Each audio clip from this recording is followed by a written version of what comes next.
Welcome friend, मैं H D Mansoori study with H D M classes में आपका स्वागत करता हूं। हम आने वाले बोर्ड एग्ज़ाम को ध्यान में रखते हुए एनसीईआरटी क्लास 10th साइंस का एक कंप्लीट क्रैश कोर्स कर चुके हैं। इससे पहले हम केमिस्ट्री के चैप्टर की वीडियो बना चुके हैं। अब हम स्टार्ट करेंगे चैप्टर 6 जैव प्रक्रम।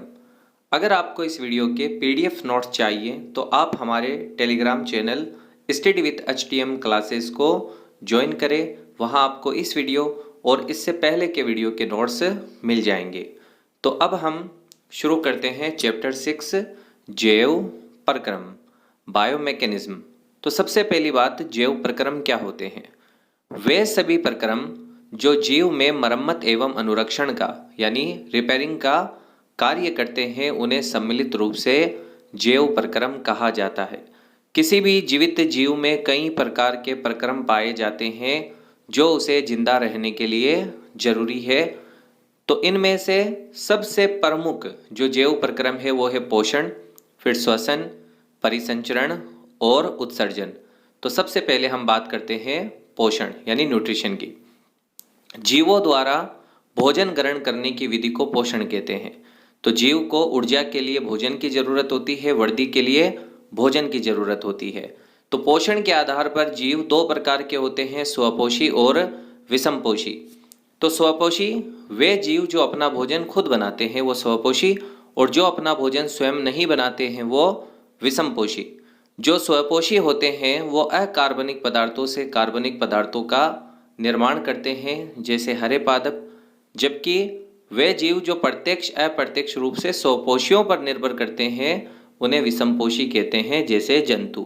तो ये थे स्वपोषी और विषमपोषी। अब हम सबसे पहले बात करते हैं स्वपोषी पोषण की। तो स्वपोषी पोषण करने वाले जो पादप है वे प्रकाश संश्लेषण द्वारा भोजन का निर्माण करते हैं। तो हरे पादपों द्वारा सूर्य के प्रकाश की उपस्थिति में CO2 एवं जल से भोजन के निर्माण की प्रक्रिया को ही प्रकाश संश्लेषण कहा जाता है। तो प्रकाश संश्लेषण ऐसी प्रक्रिया है जिसमें पादप अपना भोजन बनाते हैं। प्रकाश संश्लेषण के लिए पादप वायुमंडल से कार्बन डाइऑक्साइड को ग्रहण करते हैं, मृदा से पानी को अवशोषित करते हैं, सूर्य के प्रकाश की उपस्थिति में क्लोरोफिल प्रकाश को अवशोषित करता है और पादप ग्लूकोज के रूप में भोजन बनाते हैं।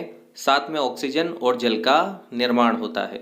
प्रकाश संश्लेषण एक जटिल प्रक्रिया है जो कुछ चरणों में होती है या कुछ घटनाएं होती है प्रकाश संश्लेषण में। सबसे पहली जो प्रकाश संश्लेषण की घटना है उसमें क्लोरोफिल द्वारा प्रकाश को अवशोषित किया जाता है। उसके बाद में प्रकाश ऊर्जा को रासायनिक ऊर्जा में बदला जाता है और जल को हाइड्रोजन और ऑक्सीजन में तोड़ा जाता है और फिर कार्बन डाइऑक्साइड का कार्बोहाइड्रेट में अपचयन किया जाता है। इस प्रकार ये प्रकाश संश्लेषण की तीनों प्रमुख घटनाएं हैं। तो पादप द्वारा भोजन बनाने की विधि प्रकाश संश्लेषण। जैसे ये एक पादप है, पादप वायुमंडल से पत्तियों पर स्थित रंध्रों द्वारा CO2 को अवशोषित करता है, जड़ों द्वारा मृदा से जल को अवशोषित करता है। पत्तियों में क्लोरोप्लास्ट पाए जाते हैं जिनमें हरित लवक होता है या हरित लवक में क्लोरोफिल जो प्रकाश को अवशोषित करता है। इसके बाद अब हम बात करते हैं जीवों में पोषण की या प्राणियों में पोषण की। प्राणी विषमपोषी होते हैं, उनमें पोषण की कई विधियां पाई जाती है। जैसे अमीबा प्रवर्ध द्वारा अपनी रसधानी में भोजन का पाचन करता है। तो एक अमीबा अनियमित आकार का एक कोशिकीय जीव है। जैसे ही अमीबा की सतह के पास कोई भोजन आता है तो यह अमीबा क्या करेगा, जैसे ही इसकी सतह के पास भोजन आएगा तो ये अंगुलीनुमा प्रवर्ध बनाकर इस भोजन को ग्रहण करेगा। इसके बाद अब हम बात करते हैं मानव में पोषण की। मानव में पाचन के लिए एक जटिल तंत्र पाया जाता है जिसे पाचन तंत्र कहते हैं। मानव का पाचन तंत्र दो भागों से मिलकर बना होता है। एक भाग है आहार नाल और दूसरा भाग है पाचक ग्रंथियां।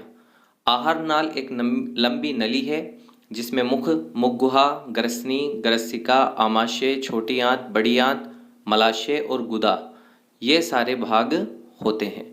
और पाचक ग्रंथियों की हम बात करें तो ये लार ग्रंथियां यकृत, पित्ताशय और अग्नाशय, ये सभी पाचक ग्रंथियां विभिन्न प्रकार के पाचक रसों का स्त्रवण करती है जो भोजन के पाचन में सहायता करते हैं। तो अब हम एक रेखा चित्र द्वारा मानव में भोजन के पाचन को समझते हैं। तो सबसे पहले भोजन मुख गुहा में प्रवेश करता है। यहाँ लार में एमाइलेज नामक एंजाइम पाया जाता है जो स्टार्च को शर्करा में बदल देता है। इसके अलावा लार भोजन को लसलसा बनाती है, निगलने में आसानी करती है। फिर भोजन ग्रसनी व ग्रसिका में प्रवेश करता है। ग्रसनी ग्रसिका से भोजन आमाशय में प्रवेश करता है। आमाशय में जठर ग्रंथियां होती है जो अस्सियल, श्लेष्मा और पेप्सिन का स्त्रवण करती है। पेप्सिन एक प्रोटीन पाचक एंजाइम है जो प्रोटीन को प्रोटियोज या छोटे पेप्टोन में बदल देता है। इसके बाद भोजन है वो छोटी आंत के प्रथम भाग ग्रहणी में प्रवेश करता है जहां वसा, प्रोटीन और कार्बोहाइड्रेट सभी का पाचन किया जाता है। प्रोटीन को ट्रिप्सिन द्वारा अमीनो अम्लों में और कार्बोहाइड्रेट को ग्लूकोज में बदल लिया जाता है, जबकि वसा को लीवर में बनने वाला पीत रस इमल्सीकृत वसा में बदलता है और यह इमल्सीकृत वसा अम्ल और ग्लिसरॉल में तोड़ दी जाती है। इसके बाद जो आंत है उसमें अंगुली नुमा प्रवर्ध रसांकुर होते हैं जो इस पचित भोजन का अवशोषण करते हैं। इसके बाद शेष अपचित भोजन को मलाशय में संग्रहित कर दिया जाता है और जिसका गुदा मार्ग से निष्कासन कर दिया जाता है। तो इस प्रकार ये था मानव में पोषण। तो मानव में पोषण के लिए एक जटिल पाचन तंत्र पाया जाता है। अब हम बात करते हैं दूसरे जैव प्रक्रम श्वसन की।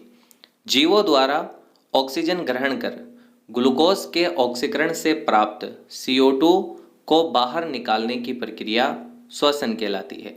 तो श्वसन एक ऐसी प्रक्रिया है जिसमें ऑक्सीजन ग्रहण की जाती है, उससे ग्लूकोज का ऑक्सीकरण किया जाता है और CO2 को बाहर निकाला जाता है। श्वसन दो प्रकार का होता है।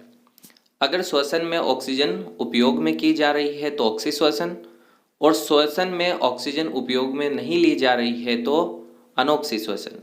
तो सबसे पहले हम बात करें ऑक्सीश्वसन की, तो वह श्वसन जो ऑक्सीजन की उपस्थिति में होगा वो ऑक्सीश्वसन है। इसमें ग्लूकोज का पूर्ण ऑक्सीकरण होगा O2 की उपस्थिति में और CO2 जल और ऊर्जा का निर्माण होगा। ये प्रक्रिया माइटोकॉन्ड्रिया में होगी। जबकि अनॉक्सीश्वसन में ऑक्सीजन की अनुपस्थिति होगी। तो मानव की पेशियों में जो ग्लूकोज है वो लैक्टिक अम्ल में बदलता है और इसी तरह जो ईस्ट है वो ग्लूकोज को एथेनॉल या अल्कोहल में बदलता है। अब हम बात करते हैं मानव में श्वसन के लिए एक विशेष तंत्र पाया जाता है जिसमें नासा छिद्र, नासा मार्ग, ग्रसनी, श्वास नली, श्वसनी, श्वसनिकाएं, फेफड़े आदि सभी भाग मानव श्वसन तंत्र के अंदर पाए जाते हैं और फेफड़े में जो कुपिकाएं हैं वहाँ से गैसों का विनिमय होता है। अब हमारे शरीर में गैसों के परिवहन के लिए रक्त में हीमोग्लोबिन नामक एक वर्णक पाया जाता है। ये लाल रंग का होता है और जो श्वसन है वो होने के पश्चात माइटोकॉन्ड्रिया में ATP के रूप में ऊर्जा बनती है। ATP को हमारी ऊर्जा मुद्रा कहा जाता है। अब हम देखते हैं जीवों में ग्लूकोज के विखंडन के विभिन्न पथ। तो सबसे पहले कोशिका द्रव्य में ग्लूकोज पायरुविक अम्ल में बदलेगा। फिर ये पायरुविक अम्ल ऑक्सीजन की अनुपस्थिति में पेशियों में लैक्टिक अम्ल में, ईस्ट में अल्कोहल में और जो माइटोकॉन्ड्रिया है वहाँ पर ये CO2 और जल में बदलता है। साथ में बड़ी मात्रा में ऊर्जा प्राप्त होती है। तो ये जीवों में ग्लूकोज के विखंडन के प्रमुख 3 पद होते हैं। इस तरह हम दूसरे जैव प्रक्रम को पढ़ चुके हैं। अब हम बात करते हैं तीसरा जैव प्रक्रम, परिसंचरण तंत्र। मानव में गैसों व भोजन एवं अपशिष्ट पदार्थों को परिवहित करने के लिए जो तंत्र पाया जाता है उसे परिसंचरण तंत्र कहते हैं। मानव परिसंचरण तंत्र 2 भागों से मिलकर बना होता है या 2 प्रकार के मानव में परिसंचरण पाए जाते हैं, एक रक्त परिसंचरण और दूसरा लसिका तत्व या लसिका परिसंचरण। रक्त परिसंचरण की अगर हम बात करें तो मानव रक्त परिसंचरण वाहिकाएं और हृदय 3 भाग होते हैं। रक्त में प्लाज्मा और रक्त कणिकाएं होती है जिनमें RBC, WBC और प्लेटलेट्स होती है। प्लेटलेट्स रक्त का थक्का बनाने का काम करती है। रक्त वाहिकाएं 2 धमनियां और शिराएं प्रमुख और जहाँ ये मिलती है उसे केशिकाएं कहते हैं। शिराएं शरीर से रक्त को हृदय में और धमनियाँ हृदय से रक्त को शरीर के सभी भागों तक ले जाने का कार्य करती है। इसके बाद हृदय। हृदय हमारा सबसे एक प्रमुख परिसंचरण अंग है। इस तरह हम अब लसिका तंत्र को देखें तो लसिका तंत्र में लसिका वाहिकाएं और लसिकाएं पाई जाती है। अब आपको ये ध्यान रखना है, मानव के हृदय में 4 कोष्ठ पाए जाते हैं, 2 आलिंद 2 निले, और इसलिए मानव में दोहरा परिसंचरण पाया जाता है। और इसका फायदा ये है, इससे हमें अधिक ऊर्जा प्राप्त होती है। अब रक्त द्वारा रक्त वाहिनियों पर जो दाब लगता है उसे रक्त दाब कहा जाता है। मानव में यह रक्त दाब 120 से 120/80 mmHg होता है और रक्त दाब को स्फाइगमो मैनोमीटर द्वारा मापा जाता है। अगर ये इससे अधिक हो तो इसे उच्च रक्तदाब कहा जाता है, जो अति तनाव का कारण बनता है, जिससे कोई भी रक्तवाहिनी है वो फट सकती है। तो ये था मानव का रक्त परिसंचरण तंत्र और मानव में पाया जाने वाला दोहरा परिसंचरण। अब मानव में पाए जाने वाले दोहरे परिसंचरण को हम इस निरूपक चित्र द्वारा समझ सकते हैं। जैसे ये हमारे फेफड़े हैं, यहाँ से हम ऑक्सीजन ग्रहण करते हैं और फेफड़ों में यह ऑक्सीजन फेफड़ों की कुपिकाओं में प्रवेश करती है। इसके बाद जैसे ये हमारी बाईं तरफ कोशिकाएं हैं, श्वसन द्वारा हम यहाँ CO2 मुक्त करते हैं। ये CO2 शिराओं के माध्यम से रक्त से होते हुए ये आती है दाएं आलिंद में। दाएं आलिंद से यह प्रवेश करेगी दाएं, यानी दाएं आलिंद, फिर दाएं नीले और वहां से फेफड़ों के पास। उसके बाद में फेफड़ों से जो O2 युक्त रक्त है वो बाएं आलिंद, फिर बाएं नीले और वहां से जो धमनी है उसके द्वारा संपूर्ण शरीर में भेज दिया जाता है। इस प्रकार मानव में रक्त को एक बार परिसंचरित होने के लिए हृदय से 2 बार गुजरना पड़ता है। इसे ही दोहरा परिसंचरण कहा जाता है। अब हम देखते हैं पादप कैसे परिवहन करते हैं। तो पहली बात, पादपों में मानव की तरह कोई हृदय नहीं होता। पादपों में परिवहन के लिए संवहन उत्तक या संवहन तंत्र पाए जाते हैं, जिसमें 2 प्रकार के उत्तक जाइलम व फ्लोएम होते हैं। वह संवहन उत्तक जो जड़ों से अवशोषित जल को पत्तियों तक पहुंचाते हैं उन्हें जाइलम कहते हैं, और वह संवहन उत्तक जो पत्तियों द्वारा बने भोजन को पादप के सभी भागों तक पहुंचाते हैं उन्हें फ्लोएम कहते हैं। जाइलम जड़ से पत्तियों तक जल ले जाता है और फ्लोएम पत्तियों से भोजन को पादप के सभी भागों में। जाइलम से वहन में ऊर्जा की आवश्यकता नहीं होती, फ्लोएम से वहन में ऊर्जा की आवश्यकता होती है। जाइलम एक दिशीय और फ्लोएम द्विदिशीय। अब हम बात करते हैं आखिरी मानव में उत्सर्जन तंत्र। तो मानव एक यूरियोटेलिक प्राणी है और मानव यूरिया का उत्सर्जन करता है। अब मानव के में जो उत्सर्जन तंत्र है उसमें निम्न भाग पाए जाते हैं: वृक्क, मूत्रवाहिनी, मूत्राशय और मूत्रमार्ग। सबसे पहले हम बात करते हैं किडनी या वृक्क की। तो मानव में एक जोड़ी वृक्क होते हैं और प्रत्येक वृक्क में लगभग 10 लाख छोटी महीन नलिकाएं होती है, जिन्हें वृक्काणु या नेफ्रॉन कहते हैं। नेफ्रॉन का कार्य मूत्र का निर्माण है और नेफ्रॉन 3 चरणों से होकर मूत्र का निर्माण करती है। पहले निस्यंदन, फिर पुनः अवशोषण और फिर स्त्रवण। निस्यंदन की क्रिया ग्लोमेरुलस और बोमेन संपुट में होती है। पुनरावशोषण है वो नेफ्रॉन की आरोही अवरोही भुजा और हेनले लूप और समीपस्थ और दूरस्थ कुंडलित नलिका द्वारा होता है। स्त्रवण है वो हेनले यानी वर्क नलिका और संग्राहक वाहिनी वहां से किया जाता है। इसको हम इस चित्र द्वारा समझ सकते हैं। जैसे यह है बोमेन संपुट।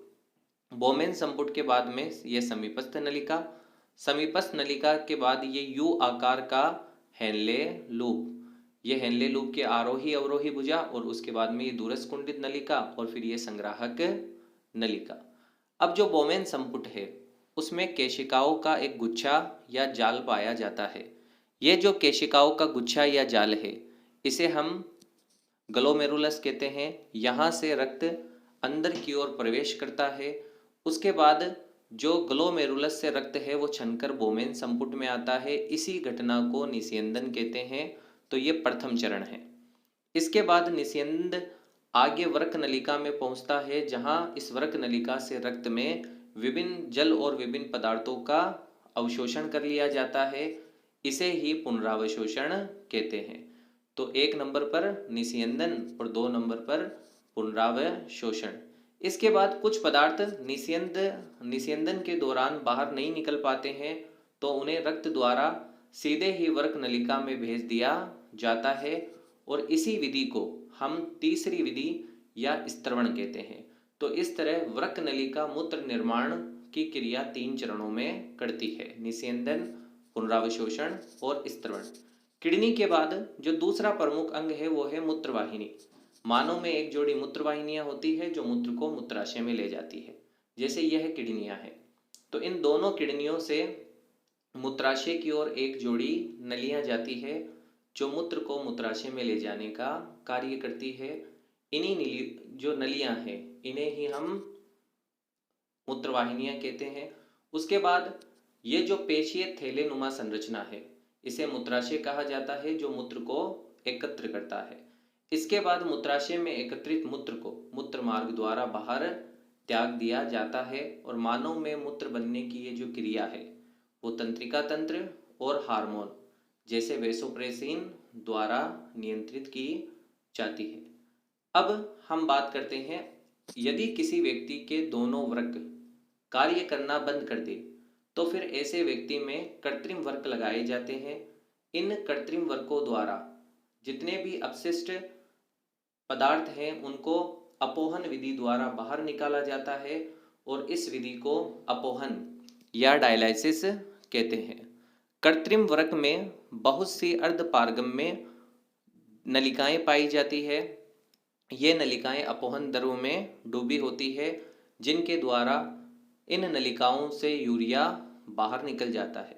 जैसे ये एक मरीज का हाथ है और उसके बाद ये एक अपोहन द्रव है जिसमें ये अर्धपारगम्य नलियां लगी हुई है। इन नलियों को अपोहन द्रव में डुबोया जाता है। शिरा द्वारा, धमनी द्वारा रोगी के रक्त को अपोहन यंत्र द्वारा जोड़ दिया जाता है, जहां से यूरिया बाहर निकल जाता है, और शिरा द्वारा शुद्ध या स्वच्छ रक्त को वापस मरीज में भेज दिया जाता है। तो इस तरह हमने मानव में पाए जाने वाले विभिन्न प्रकार के जैव प्रक्रम पढ़े। अगर आपको ये वीडियो अच्छा लगा तो इसे लाइक, शेयर और सब्सक्राइब कीजिए।